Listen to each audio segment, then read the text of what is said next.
জয় শ্রীকৃষ্ণ। প্রথমে সবাইকে শুভকামনা জানাই।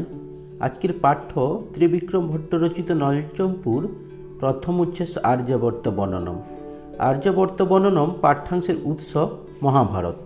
আমরা আর্যাবর্ত বর্ণনম টেক্সট বুক পড়া শুরুর আগে জেনে নেব নল ও দময়ন্তীর প্রেমের কাহিনী।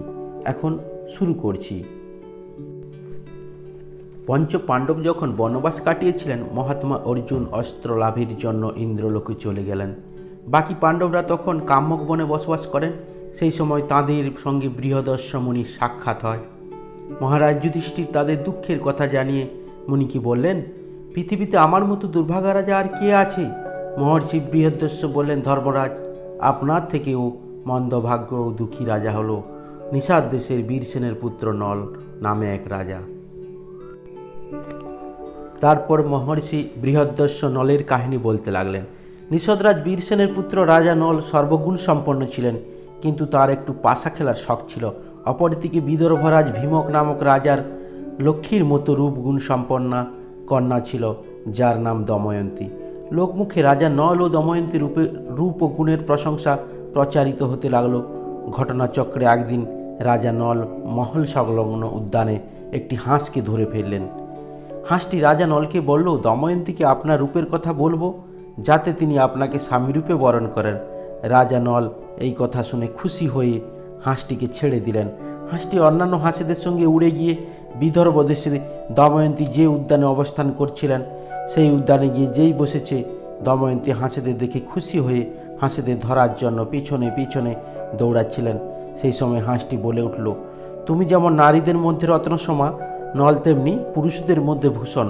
আমরা দেবতা, গন্ধর্ব, মানুষ, সর্প এবং রাক্ষসদের মধ্যে ঘুরে দেখেছি, নলের মতো সুন্দর পুরুষ আর কোথাও নেই। হাঁসের মুখে দুজনের গুণের প্রশংসা শুনে দুজন দুজনার প্রেমে পড়ে গেলেন। হাঁসই তাদের প্রেমের কথা আদান প্রদান করতে লাগলো।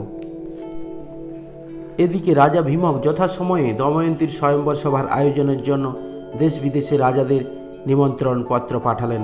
দেবতারাও দেবর্ষি নারদ ও পর্বতের মাধ্যমে দময়ন্তীর স্বয়ম্বরের সংবাদ পান। যথাসময়ে স্বয়ম্বর সভার কক্ষে সমস্ত রাজারা নিজ নিজ স্থানে অবস্থান করেছেন। ইন্দ্র, অগ্নি, বরুণ, যম এই চারজন দেবতাও চক্রান্ত করেছিল নল যাতে দময়ন্তীকে বিবাহ করতে না পারে। তারা দময়ন্তীকে বিবাহ করতে চেয়েছিলেন। ঘটনাক্রমে স্বয়ম্বর সভায় উপস্থিত হওয়ার আগে ইন্দ্র, অগ্নি, বরুণ ও যম এই চারজন দেবতার ষড়যন্ত্রের ফলে নলের সঙ্গে দময়ন্তীর দেখা হয়েছিল এবং উভয়ের অপরূপ রূপ দেখে উভয়কে চিনতে পেরেছিল। দময়ন্তী স্বয়ম্বর সভায় একজন রাজাকে দেখে এগিয়ে যেতে লাগলেন, কারণ তার মনের মানুষ নলকেই মালা পরাবেন। এক স্থানে নলেরই মতন 5 জন রাজা একত্রে বসেছিলেন। এখানেও ইন্দ্র, অগ্নি, বরুণ, যম দময়ন্তীকে বিয়ে করার জন্য নলের রূপ ধরে নলের কাছে বসে আছেন। দময়ন্তী ভাবতে লাগলেন, এদের মধ্যে আসল নল কে? আসল নলকে চেনার জন্য দেবতাদের শরণাপন্ন হলে দেবতারা সত্যিকারের ভালোবাসার কাছে পরাজিত হয়ে দময়ন্তী নলকে যাতে চিনতে পারে তার শক্তি দিলেন। দময়ন্তী দেখলেন দেবতাদের শরীরে ঘাম হয়নি, চোখের পলক পড়ছে না, শরীর নির্মল ও স্থির, কিন্তু মাটিতে তাদের দেহ স্পর্শ করেনি। এদিকে নলের বিপরীত লক্ষণ দেখে রাজকন্যা দময়ন্তী নলের গলায় বরমালা পরালেন। দেবতা ও মহর্ষিগণ আশীর্বাদ করলেন। রাজা নল পত্নী দময়ন্তীকে নিজ রাজধানীতে নিয়ে এসে ধর্ম অনুসারে প্রজা পালন করতে লাগলেন। সময় মতো নল ও দময়ন্তীর ইন্দ্রসেন নামক এক পুত্র ও ইন্দ্রসেনা নামক এক কন্যা সন্তান হল।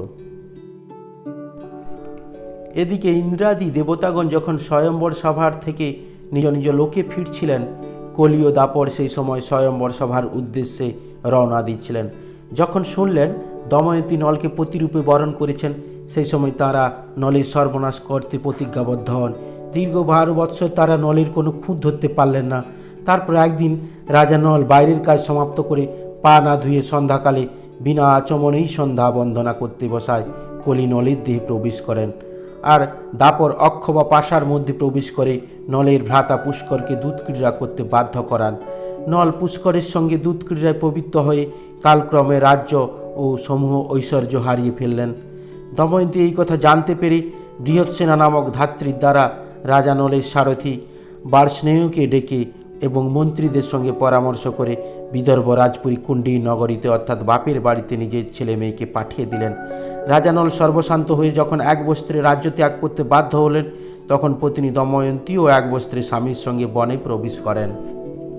বনে ঘুরতে ঘুরতে রাজা নল দেখলেন গাছে অনেকগুলি পাখি বসে আছে, তাদের পাখা সোনার মতো চমক দিচ্ছে। তাই তিনি সোনা পাওয়ার লোভে পাখি ধরার জন্য নিজের পরনের কাপড়টি খুলে পাখির উপর ফেলে দিতে পাখিগুলি সেই কাপড় নিয়ে উড়ে গেল। পাখিগুলি পরনের বস্ত্র নিয়ে উড়ে যাওয়ার সময় বলল, আমরা পাখি নই, পাশা। এই জন্য বলে তাস পাশা সর্বনাশা। নল তখন দুঃখে ঘৃণায় নিজেকে ধিক্কার জানাতে লাগলেন এবং দময়ন্তীর মঙ্গলের জন্য দময়ন্তীকে বাপের বাড়িতে চলে যেতে বললেন। কিন্তু সতীসাধ্যী দময়ন্তী কিছুতেই স্বামীকে ছেড়ে থাকবেন না, বরং দময়ন্তী রাজাকে বললেন, আমাকে যেখানে পাঠাতে চাইছেন তাহলে আপনিও সেখানেই চলুন। রাজা বললেন, আমি পুনরায় রাজ্য না ফিরে পেলে আমি তোমার পিতার কাছে মুখ দেখাতে পারবো না। বনের মধ্যে ঘুরতে ঘুরতে তারা ফলমূল খেয়ে ক্ষুধা নিবারণ করে এক জায়গায় ঘুমিয়ে পড়লেন।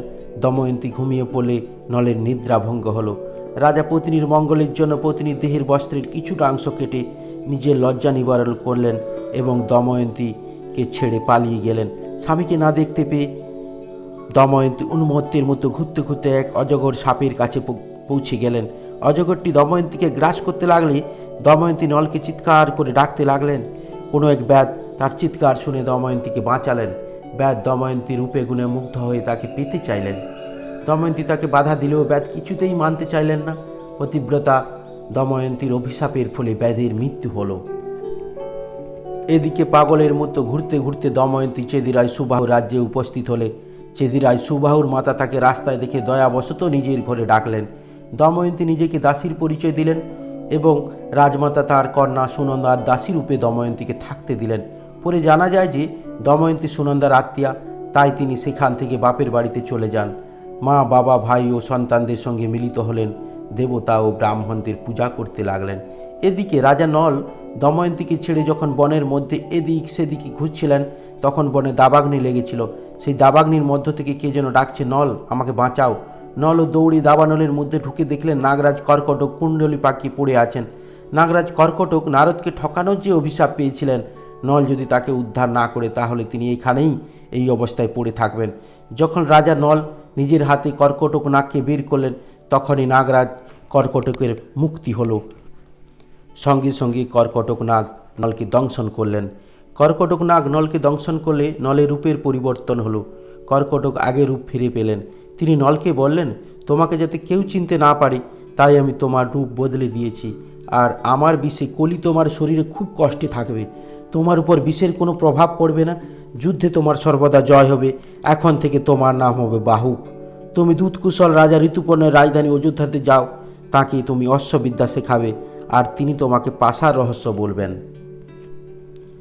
এদিকে দময়ন্তী নলকে খোঁজার জন্য ব্রাহ্মণদের দায়িত্ব দিয়ে জানতে পারেন ঋতুপর্ণের রাজসভায় বাহুক নামে এক সারথী আছে, নলের মতো সর্বগুণ সম্পন্ন। সে ঘোড়াদের শিক্ষা দেয়, উত্তম রান্না করে, কিন্তু তার দুটি হাত ছোট, সে দেখতে কুৎসিত। এই কথা শুনে বাহুককে দেখার জন্য দময়ন্তী সুদেব নামক এক ব্রাহ্মণকে ডেকে বললেন, ব্রাহ্মণ দেবতা, আপনি অতি শীঘ্রই গিয়ে রাজা ঋতুপর্ণকে খবর দিন আর বলবেন যে কাল দময়ন্তীর স্বয়ম্বর সভা। তিনি পুনরায় স্বয়ম্বর সভায় স্বেচ্ছানুসারে পতি নির্বাচন করতে চান। বড় বড় রাজা ও রাজপুত্ররা যাচ্ছেন, আপনিও যেতে পারেন। রাজা ঋতুপর্ণ সুদেব ব্রাহ্মণের কথা শুনে বাহুককে ডেকে বললেন, কাল স্বয়ম্বর সভা, একদিনের মধ্যে বিদর্ভ দেশে পৌঁছাতে চাই। তুমি যদি মনে করো একদিনের মধ্যে পৌঁছানো সম্ভব তাহলেই যাব। নল সম্মতি দিল এবং আকাশচারী পাখির মতো বাহুকের রথ চলতে লাগলো। রাজা ঋতুপর্ণ সন্তুষ্ট হয়ে বললেন, আমাকে তুমি অশ্ব চালনা শিখিয়ে দাও। বাহুক ও রাজা ঋতুপর্ণকে অশ্ব চালনা শিখিয়ে পাশা খেলা রাজার কাছ থেকে শিখে নিলেন। রাজা যখনই পাশা খেলার বিদ্যা শিখলেন, তখনই কলি কর্কটক নাগের বিষ বমন করতে করতে শরীর থেকে বেরিয়ে গেল। রাজা ঋতুপর্ণ ও বাহুক কুণ্ডীর নগরীতে যথাসময়ে পৌঁছলেন। এখানে দময়ন্তী বাহুকের কাজ ও কর্ম প্রচেষ্টার কথা শুনে নিশ্চিন্ত হলেন, ইনিই অবশ্যই তার পতি। দময়ন্তী নলকে চিনতে পারলেন। স্বয়ম্বরের ঘোষণা করেছিলেন শুধুমাত্রই নলকে ফিরে পাওয়ার জন্য। নল দময়ন্তীর শেষ পর্যন্ত মিলনই হলো। নল নাগরাজ কর্কটক প্রদত্ত বসন গায়ে দিয়ে তাকে স্মরণ করা মাত্রই পূর্বেকার রূপ ফিরে পেলেন। রাজা নল গভীর প্রেমে দময়ন্তীকে আলিঙ্গন করলেন। দুই সন্তানকে বুকে জড়িয়ে মিষ্ট বাক্য বলতে লাগলেন। রাজা ঋতুপর্ণও যখন জানলেন বাহুক আসলে রাজা নল, তিনিও আনন্দিত হলেন। এরপর নিজ রাজ্যে ফিরে নল ভাই পুষ্করকে দুধ ক্রীড়ায় পরাজিত করে রাজ্য উদ্ধার করেন। কিন্তু ভ্রাতৃস্নেহবশত পুণ্যশ্লোক নল পুষ্করকে অর্ধরাজ্য দান করে দময়ন্তী সহ সুখে রাজ্য ভোগ করতে লাগলেন। পুণ্যকর্মের জন্য রাজা নল রাজা যুধিষ্ঠির ও জনার্দনের সঙ্গে তুলনীয়। পুণ্যশ্লোক নল রাজা পুণ্যশ্লোক যুধিষ্ঠির পুণ্যশ্লোকাচ বৈদেহী পুণ্যশ্লোকা জনার্দন। নল ও দময়ন্তীর প্রেমের কাহিনী এখানেই সমাপ্ত হলো। সবশেষে সবাইকে শুভকামনা জানিয়ে আজকের ক্লাস এখানেই শেষ করছি।